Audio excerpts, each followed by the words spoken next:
everyone, welcome back to my YouTube channel. My name's Jodie and today I'm going to be talking to you about my journey with chronic fatigue syndrome.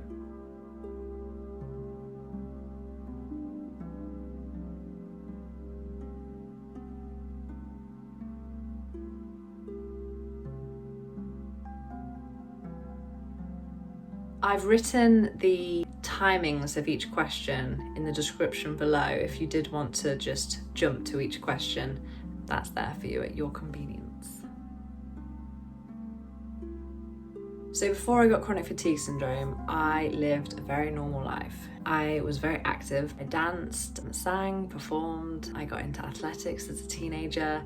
Late teens, I started teaching hip hop and aerobics. I traveled, studied abroad, lived in LA, and studied dance in New York and lived in London. I was pretty healthy before I got chronic fatigue. I had polycystic ovaries as a teenager, but that was about it. The only symptoms that came with polycystic ovaries was it messed with my menstrual cycle and I had bad skin. So I would say I had some hormonal imbalances before chronic fatigue. So about a year before I got chronic fatigue syndrome, I was weight training and I nearly collapsed. I knew it was coming on, so I lay down, legs in the air, stopped myself from fainting. But ever since then, I couldn't weight train anymore. So I continued to teach. I was teaching lots of classes a day, but I just couldn't weight train. That's what happened a year before I got chronic fatigue. But I had a fear of the doctors, so I never went to get it checked out. In hindsight, the things that have helped me get better, if I'd have, done that first year, I could have prevented the whole thing from happening probably, but let's not go there. So I'd moved to London. I decided to move to London like 3 months before it happened.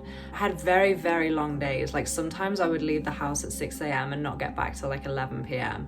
I was teaching all day and then I was socialised in the evening. I had a very busy few months in London, and then 3-4 months into living there, I was teaching a really high intensity aerobics class. And I had the feeling that I was going to collapse. Thankfully, I'd just finished the class. Yeah, I thought I was going to faint, so I lay down, legs in the air, and, rested for the next hour or something. But a few hours passed, and then the next day came, and I still wasn't feeling right. I was still feeling horrific. And this was really strange, because I had fainted once in the past when I got my ear pierced. And, by that night, I was fine again. I had totally recovered from fainting. So I didn't understand why this time, where I nearly fainted, I wasn't recovering at all. The next day, got up, even though I knew I didn't feel well, I just, got ready for work and went into work. And I was, going around work and I felt really zoned out. I just was not myself physically, just did not feel right at all. So I went home and I rested for a few days. So basically, ever since teaching that class and almost fainting after it, I never felt the same. Something changed in my body. Something changed as of that day. A year before, when I was weight training, something changed in me then. I couldn't weight train, and then the day that happened, it was actually a year to the almost to the day. I was teaching that class and nearly fainted. My body officially changed then, and I was diagnosed with CFS 3 months later. At the time, we'd never heard of chronic fatigue syndrome before, so we very much were just like, well, what's chronic fatigue? I don't have chronic fatigue. What the hell are you talking about? So we demanded to have every test done under the sun. I had tilt table test, an MRI scan, every blood test you could think of, and glandular fever and Epstein-Barr virus came back. So they said that, I basically had viruses that had caused chronic fatigue. So my life changed a lot. I was working full-time in London, living on my own, and a few months into having CFS, I had just slowly had to stop work. I continued to try and go into work, but I just had to go home after an hour or two of being there. Obviously, working in London, it's not just a quick drive to work. I had a 20-minute walk to the tube station, half an hour on the tube, and then getting into work. And my work has on 4 levels, so you'd done a full-on workout before you'd even got there. Just felt weird, my muscles felt dreadful. And for 3 months, I just progressively got worse. My friend at the time was buying me groceries every couple days, but I couldn't keep relying on them. One morning I just woke up at like 7 a.m. and I rang my dad and I said, Dad, I'm not well, please can you come get me? And he came right down.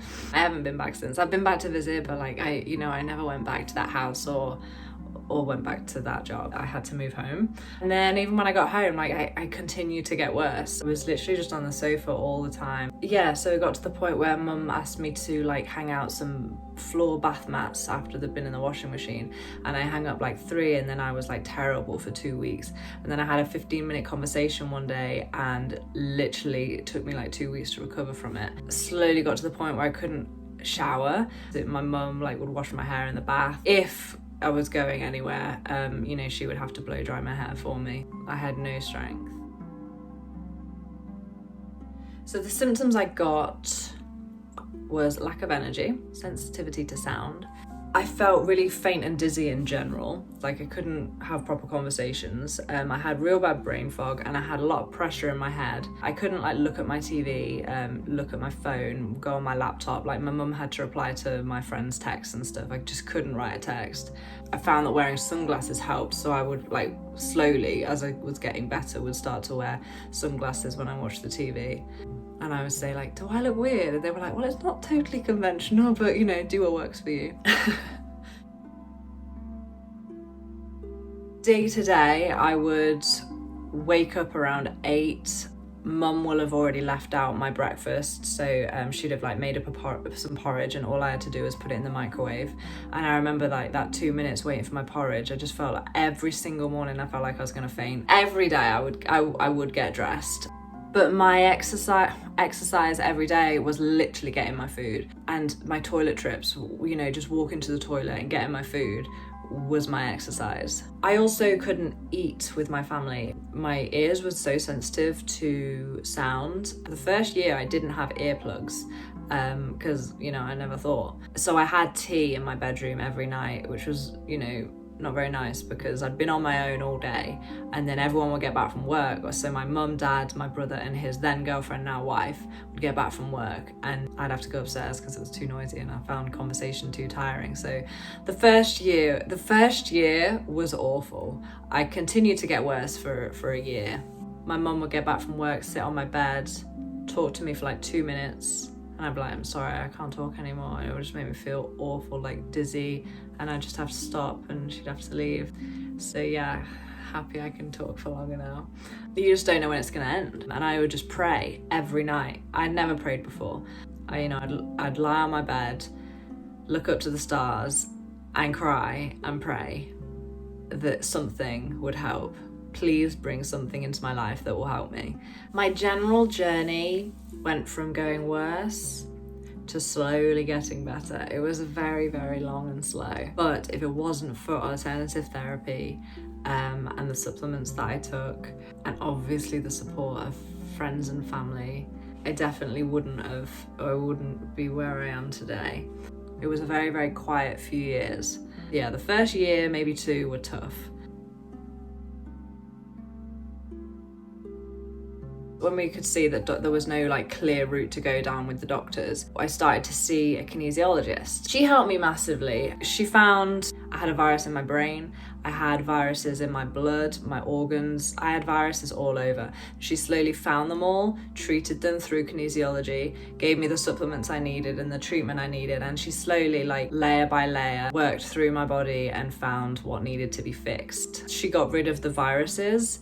Your body still is left with major fatigue. It's been hit left, right and centre with abuse, so she did help with fatigue too. I also got acupuncture. I had obviously polycystic ovaries and general hormonal imbalances, and she actually specialised in hormones, so it was amazing that she was 20 minutes away from me. I felt faint and dizzy all the time. Every single day I felt faint. And when I told that to the doctor, I said, it's like the blood is not getting to my head. And he said that if that was really the case, it would be very, very serious and they would need to operate immediately.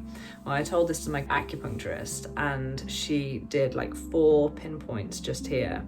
And as she had done it, I felt the blood go into my head, and I literally haven't felt faint since. So that was amazing. And she helped me in general anyway. helped me get stronger. With alternative therapy, for me, it was very much one step back to go 2 steps forward. So I was tired from the treatments. You just had to be patient. I tried Reiki. Reiki was amazing. I found this guy in London. Dad was very nice, very good, and took me down. I always felt like I couldn't hold my head up, especially when I ate. Like I always had to rest my head back on this recliner chair when we would sit around at the dinner table, like everyone was on, dining room chairs, and I was on a recliner chair to eat. He took so much of that away just by putting his hands like just a little bit away from my head. I remember getting back that night, eating tea and being like, wow, my head like feels really light. It was amazing. So I saw him for a bit. My parents are physios, just sitting a lot every day. My back was getting stiff, so they would treat my back, which actually helped my blood flow, which helped my energy in general. So my kinesiologist very much took care of the supplements that I was taking, but every now and then when I wanted a boost just in general, I found that Korean ginseng and ginkgo biloba helped my brain fog. It helped blood flow and it helped my brain fog. They're 2 supplements that complement each other. I also tried, she's like half Western medicine, half Eastern medicine specialist. She's called Dr. Sarah Myhill, and she recommended hemp oil, coconut oil, and lectin oil for brain fog. So I would put that in a shake every day with like oats, milk, and fruit, and that really helped my brain fog. I also tried D-ribose, that helped my strength. I also tried L-carnitine, I think that's how you pronounce it. That's a supplement that helps your muscles too, that really helped. Everything was very much, it helped me, and then it just sort of started to plateau. So I would just stop taking it. It got me to the next level and then stopped, and then I would try something else that gets me to the next level, and then I would stop.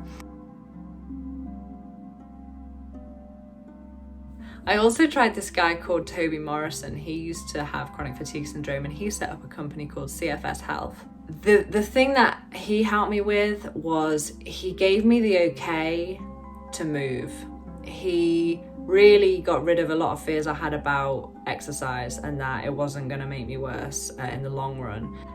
Diet was a very big thing from quite early on.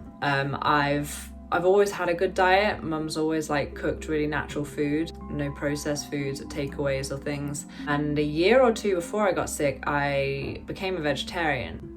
I never felt all that well being a vegetarian, but I didn't want to eat meat, so that was that.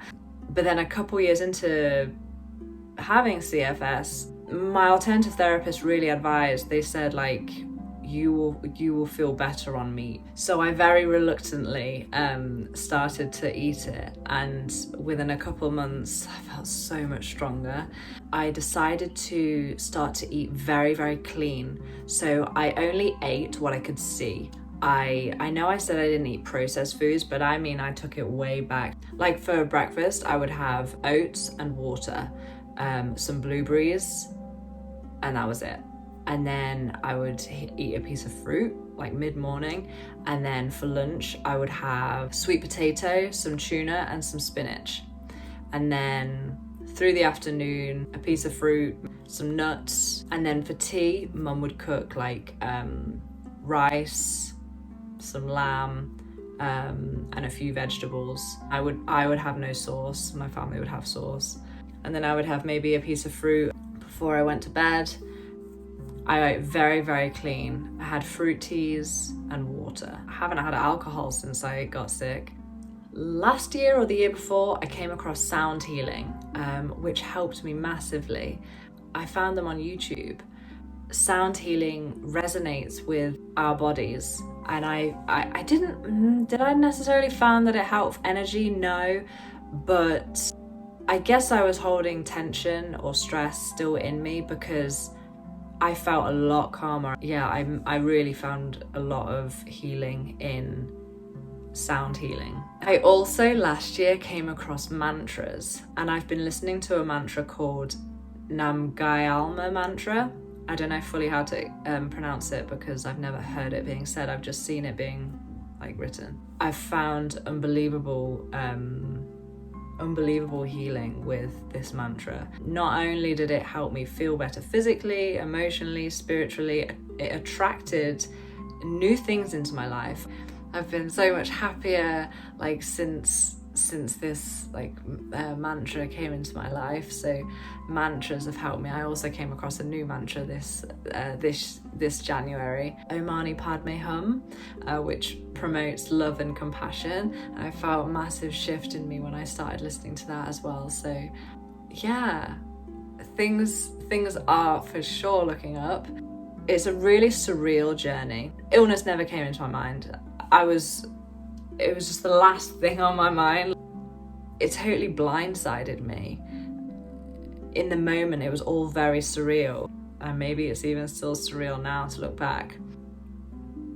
Another thing that helped me was social media, or at the beginning, the lack of social media. When I first got sick, a couple months into being sick, I got rid of my social media. I found it too much to keep up with everyone else, and I didn't want to post about what I was going through. I lived a few years of it just being me and what was immediately in front of me, and it was an extremely peaceful few years. I also had no idea about other people with CFS. I was just completely in my own little world, dealing with it. I almost didn't want to know about anyone else with it. And then one day I decided to search the hashtag on Instagram, chronic fatigue syndrome. I was amazed to see what I saw. I saw all these other girls the same age as me going through exactly the same thing with a positive attitude, just being there for each other. I thought it was just going to be all doom and gloom. I've flown 3 times since getting sick. The first 2 times I needed to be in a wheelchair, and I just, being on social media with all these other girls supporting me along the way, it made me feel so much better about being in a wheelchair. I'd have been so embarrassed to go in one before. So social media massively helped my mind frame and what I was going through. I found these girls were, blogging their way through it basically, and just posting about, what they were doing that morning, and there was just no judgment at all because we were all going through the same thing. So that was really amazing, and I decided to join them and blog my way through it as well. Brain fog allowing, I found it quite hard, and I actually had to take a bit of a break from it at times. I've always found it hard to give a percentage of how I feel, like, oh, I'm 40% better, I'm 60% better. Like, I've always found it very, very hard, because some days you feel like, some days you feel like 80% better, and then some days you feel like 60% better. But then like 4 years ago, I used to be like, yeah, I feel like 40% better, but now my 40% now and my 40% then is like, feels different. So I always find it very hard to say like how much better I really am, because some days I can do loads and some days I need to have a rest from doing so much. All I know is I'm a lot better, and I will always try and keep progressing and stick with my alternative therapy and what I know has helped me. Quite early on, I was on YouTube and I came across a lady called Louise Hay. She told me about positive thinking, and while I felt I was like a relatively positive, like a very positive person anyway, she told me about how your words can like attract things into your life, like law of attraction. She told me about the mind-body connection and how stress can have an impact on the body. She taught me about spirituality. It was the first time I'd ever really come across anything like spiritual. Guardian angels, everything happens for a reason, just some massively helpful stuff. In a way, like, the information she gave me was like a real big backbone. I felt very comforted by the knowledge that I got from her. Obviously, well, not obviously, because some people might not have heard of her, but she talks about self-love. I really followed her quite religiously for a couple years, and then I came across Buddhism. Buddhism taught me about meditation and about awareness, and about how our awareness is our power. So yes, that happened, yes, this happened, but the fact that we were aware of it is kind of our power. And if we recognize our awareness, a lot of peace can come from that.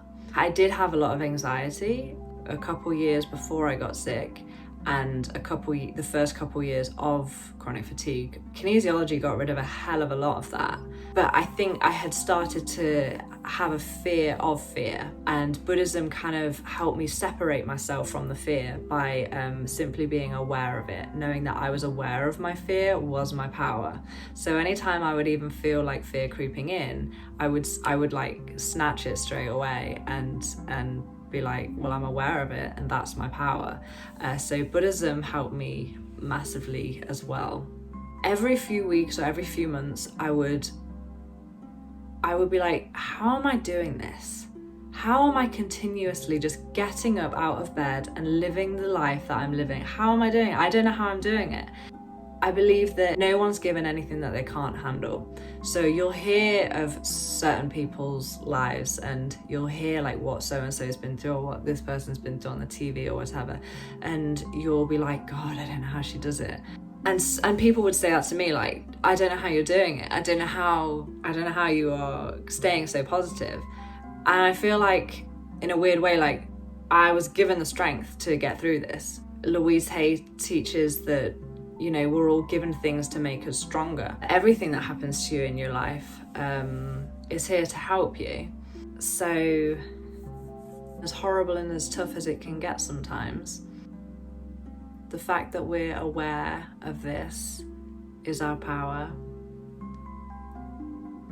Love yourself and do what's right for you and no one else, and you will get there. Your body is amazing at healing itself given the right tools. Try and be calm about the whole thing.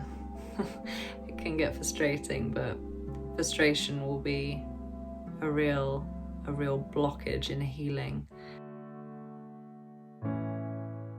I went from being bedbound to housebound to walking a little bit more. When I say a little bit more, I mean to the end of my close and then to the end of the next close. We moved to a town and I slowly started to like walk to the shops and do a little bit of a bigger shop. And then I would be able to empty the dishwasher on top of that day. And I would then be able to see a friend on top of that day. And then I slowly started to do a tiny bit of work I had a friend who needed some help with their admin. So I started doing like half an hour a week to an hour a week and then 2. But yeah, I can hold a conversation obviously now. So I decided to do a singing bowl course and I've started making healing crystal bracelets and I sell them online now. I have started this YouTube channel, so hopefully I'll be able to help people with my journey and with my sound healing. If you've made it this far, thank you. I hope that you've enjoyed listening to this.